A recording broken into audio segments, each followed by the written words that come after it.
Welcome to taste of Chennai. இன்றைக்கி நம்ம பார்க்க போகிறது ஈதனுக்கு செய்கிற ரொம்ப ஸ்பெஷலான ஸ்வீட் ஷீர் குர்மா. ரொம்ப டேஸ்டியாக எப்படி செய்கிறதுன்னு பார்க்கலாம். ஷீர் குர்மா ரொம்ப டேஸ்டியாக வரணும்னா நிறைய நட்ஸ் சேர்த்தா ரொம்ப டேஸ்டியாக இருக்கும். உங்களுக்கு பிடிச்ச ட்ரை ஃப்ரூட்ஸ் நட்ஸ் எது வேணால் எடுத்துக்கலாம். நான் பாதாம், பிஸ்தா, மெலன் சீட்ஸ், அதுக்கப்புறம் சாரப்பருப்பு எல்லாமே ஒரு டேபிள் ஸ்பூன் எடுத்திருக்கேன். டேட்ஸ் ஒரு 3 to 4 டேட்ஸ் எடுத்திருக்கேன். டேட்ஸ் வேணாலும் நீங்கள் ஸ்கிப் பண்ணிடலாம். இப்போ ஒரு பேனில் 2 டேபிள் ஸ்பூன் கீ ஆட் பண்ணிக்கிறேன். கீ நல்லா சூடானதும் நம்ம எடுத்து வச்சுருக்க நட்ஸை சேர்த்துக்கலாம். இது நல்லா கோல்டன் ப்ரௌன் ஆகிற வரைக்கும் நல்லா ஃப்ரை பண்ணிக்கலாம்.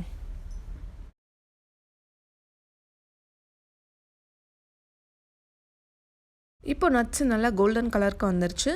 இப்போது இதில் கொஞ்சமாக நம்ம கார்னிஷிங்காக எடுத்து வச்சுக்கலாம்.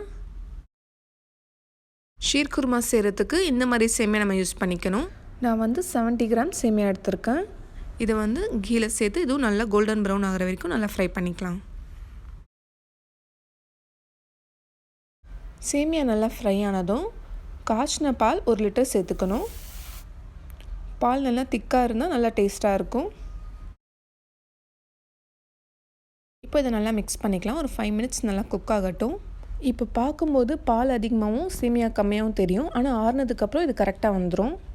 இதில் நல்லா பாயில் வந்தோடனே ஒரு 1/2 கப் சுகர் சேர்த்துக்கிறேன். இதை நல்லா மிக்ஸ் பண்ணிக்கலாம். அதுக்கப்புறம் கண்டென்ஸ்ட் மில்க் ஒரு 4 டேபிள் ஸ்பூன் வரைக்கும் சேர்த்துக்கிறேன்.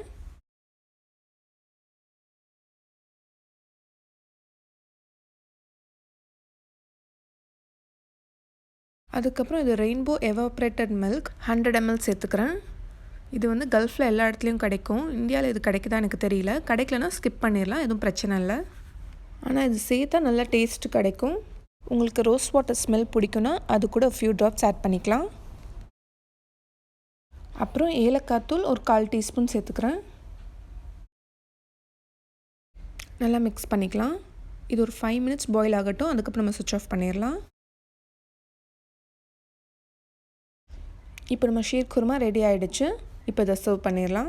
1 லிட்டர் பாலுக்கு 70 கிராம் சேமியா தான் சேர்க்கணும். ஷீர் குர்மாவுக்கு பால் அதிகமாகவும் சேமியா கம்மியாக இருந்தால் தான் நல்லா டேஸ்டியாக இருக்கும். ரொம்ப நம்ம சேமியா அதிகமாக சேர்த்துட்டோன்னா அது ரொம்ப திக்காயிரும், சாப்பிட்றதுக்கு நல்லா இருக்காது. இப்போ நம்ம ஃப்ரை பண்ண நட்ஸ் வச்சு டெக்கரேட் பண்ணிக்கலாம்.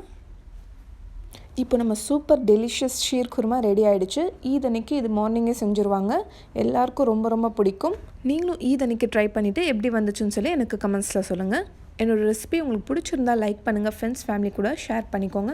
எங்கள் சேனலை ஃபஸ்ட் டைம் பார்க்குறவங்க மறக்காமல் சப்ஸ்கிரைப் பண்ணுங்கள். நாளைக்கு வேறு ஒரு இன்ட்ரெஸ்டிங்கான ரெசிபியில் சந்திப்போம். தேங்க்யூ ஸோ மச் ஃபார் வாட்சிங்.